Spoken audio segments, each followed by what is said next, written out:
नमस्कार, आपके साथ मैं रेणु चौहान और आप देख रहे हैं RNTV नेटवर्क। दक्षिणी दिल्ली के नेपसराय की झुग्गियों में सोमवार 2 बजे देर रात लगी आग में मां बेटी की मौत के बाद प्रशासनिक व्यवस्था की लापरवाही सामने आई है। झुग्गी बस्ती में 13 साल की बच्ची रूबीना और 42 साल की मां फिरोजा की मौत का कारण वहां एम्बुलेंस का समय पर नहीं पहुंचना और दिल्ली दमकल की गाड़ियों का इंक्रोचमेंट की वजह से देर से पहुंचना रहा।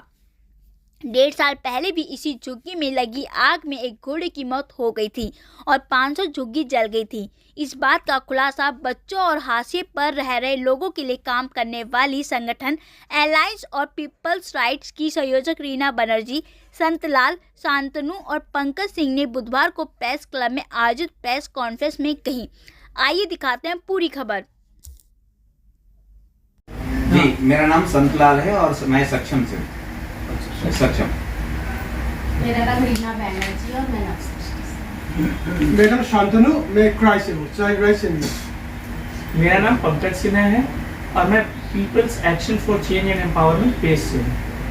सामने आए हैं क्योंकि हमने 2022 से आपको हम जो अभी प्रेजेंटेशन आप लोग को देंगे उसमें वो सारी लेटर हम लोगों ने लगाया हुआ है जो हम लोगों ने शासन प्रशासन को दिया है, काउंसलर से लेके MLA, वहाँ के जो DM है, SDM है, सबको। पर वही है कि किसी ने उस पर ध्यान नहीं दे रहे थे। जैसे वेटिंग में थे कि देखा जाएगा, कोई जैसे लाइफ बहुत सस्ता है, अब ऐसे तो आते हैं लोग देख के जाते हैं। पर आज मेरा यही सवाल है कि इस जो 2 मौतें हुई हैं ये एक तरह से हत्या है, तो इसकी रिस्पॉन्सिबिलिटी किसकी है? कौन इसकी जिम्मेदारी लेगा? वही रास्ता अगर शायद टाइमली खोला होता, उस पर जो वो रास्ता जिसको बंद कर दिया गया जहाँ से 5 मिनट के अंदर फायर ब्रिगेड अंदर आ सकती थी, वो भी लोगों ने अपने स्वार्थ के पीछे बंद किया। और हमने पूरा उनको मैप बनाकर हमने शासन प्रशासन को दिखाया कि देखिए कितने पतले पतले रास्ते हैं और जो रास्ते से इजीली गांव में आया जा सकता है उसमें कहाँ पे गेट लगा दिया गया। उसी गेट को अगर ये वाला गेट यहाँ पे आग लगी थी और ये गेट अगर इस रास्ते को एनक्रोच करके बंद कर दिया और यहाँ से फायर ब्रिगेड की गाड़ी पूरा घूम के फिर यहाँ आई है, तब तक 3 घंटा रास्ते ने खा लिया। और ये आग अगर उस 3 घंटे में भी अगर कहीं गाड़ी नहीं आती तो ये आग शायद हम लोग 500 मीटर दूर में रह रहे थे। इस आग से हम लोगों ने भी अपना सामान पैक कर लिया, जो भी फाइल वाइल लेके रेडी कर लिया कि हो सकता है भागना पड़ेगा, आग यहाँ तक आ जाए। क्योंकि वो जो बस्ती थी वो पूरा कबाड़ का सामान रखा हुआ था। वो जो एक्सप्लोजन हो रहा था वो इतना भयानक हो रहा था कि लग रहा था कि ये आग आज रुकेगी नहीं। और सुबह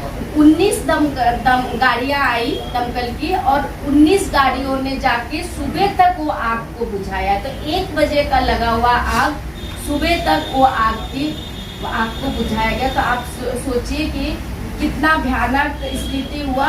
और ये ऐसी स्थितियां ना हो, इसी के लिए हम लोगों ने सरकार को बहुत बार लिखा कि क्योंकि हमको ये भी था आग के साथ साथ तो और भी बहुत सारे डिजास्टर है ना, भूकंप आ सकता है, एक बिल्डिंग गिर गई तो अचानक जो लोगों को आके जो रेस्क्यू करोगे, जान बचाओगे, कहाँ से आओगे? सारे रास्ते तो बंद है, आ ही नहीं सकते हो।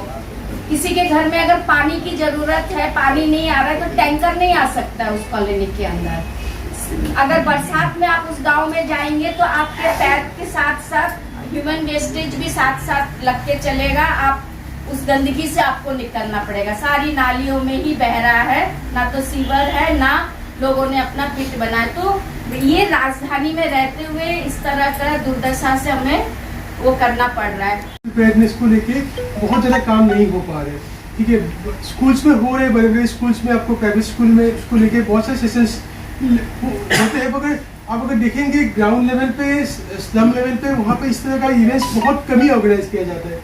लोगों को पता है नहीं कि अगर फायर के केस में क्या होना चाहिए, आग पे अगर आ जाते तो क्या करना है, बच्चों को नहीं पता है।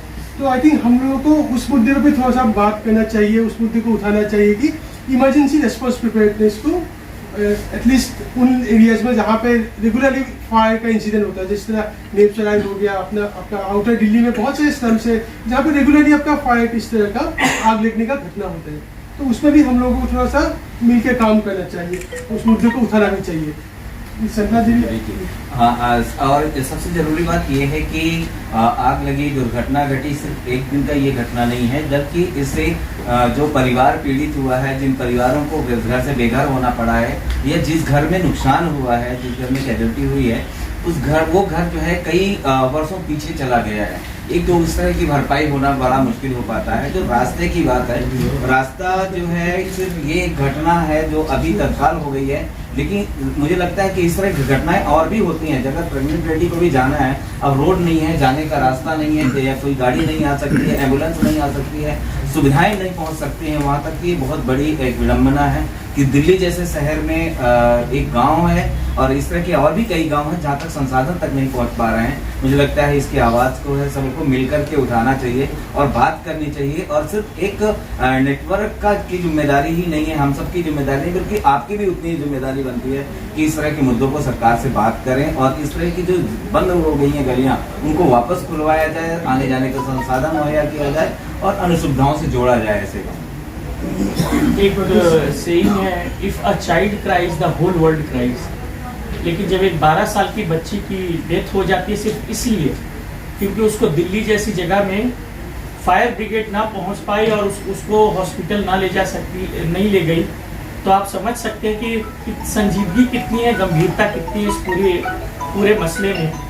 और एक महिला और एक 12 साल की लड़की की ये जो असामयिक हत्या मतलब मौत हुई है, उसको आप समझ सकते हैं कि ये प्रशासन की एक होता है कि भूल हो जाए, उससे हो जाए, लेकिन ये तो ऐसी गलती है जहां रास्ते नहीं बने हैं तो प्रशासन को पता है, प्रशासन ने नहीं बनवाया।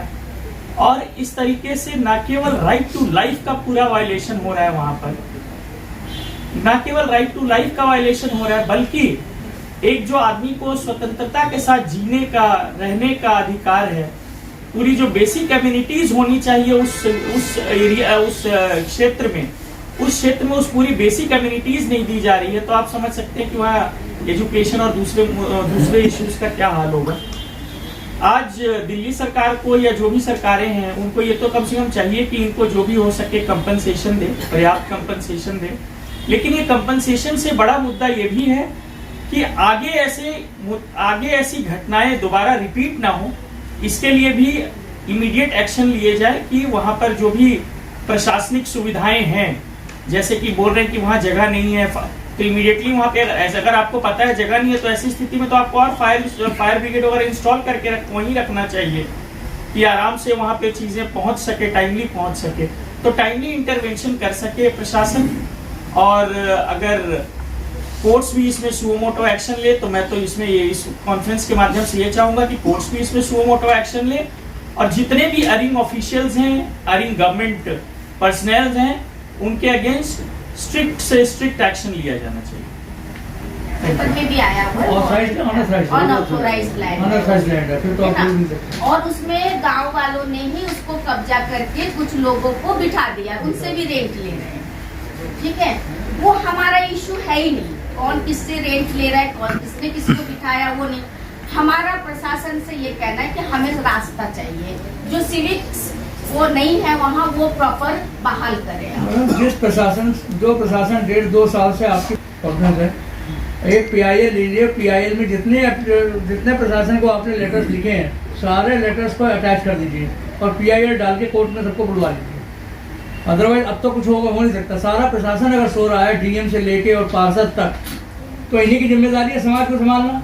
आपने चुनको उनको भेजा है, ठीक है ना, प्रशासन का काम है पब्लिक का काम करना, वो नहीं कर रहा है। प्रेस है वो 4th पिलर है, और आज हम प्रेस के माध्यम से यही बताना चाह रहे हैं कि आप जो रास्ते देख रहे हैं वो इतना नैरो पैसेजेस हैं, अगर उसमें कोई नहीं जा पा रहा है वो अपने आप में इस बात का इंडिकेटिव है कि वहां पे इलीगल इंक्रोचमेंट है।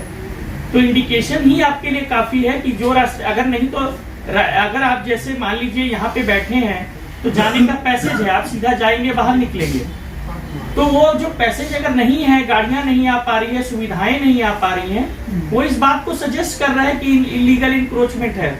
And being a fourth pillar आपके पास हम इसलिए आए हैं कि आज अगर प्रशासन नहीं जागा है तो उसको जगाने में आपका बहुत बड़ा रोल है, और प्रेस ही इस चीज को इंश्योर करेगा कि लोगों को right to live with dignity कैसे इंश्योर की जा सकती है। कोर्ट में ठीक है, मैटर जाएगा, प्रोसीडिंग्स चलेंगे, वो डिसीजन आएगा। इन द मीन टाइम जो जनता को जागरूक करना है, या जो और लोगों को के कॉन्शियस को जागरूक करना है, जो नेता जिनकी रिस्पॉन्सिबिलिटी है, जो ऑफिसर्स जिनकी रिस्पॉन्सिबिलिटी है, वो शायद आपके कलम के माध्यम से ज्यादा जागरूक हो पाएंगे, जो अपनी रिस्पॉन्सिबिलिटीज को भूल रहे हैं।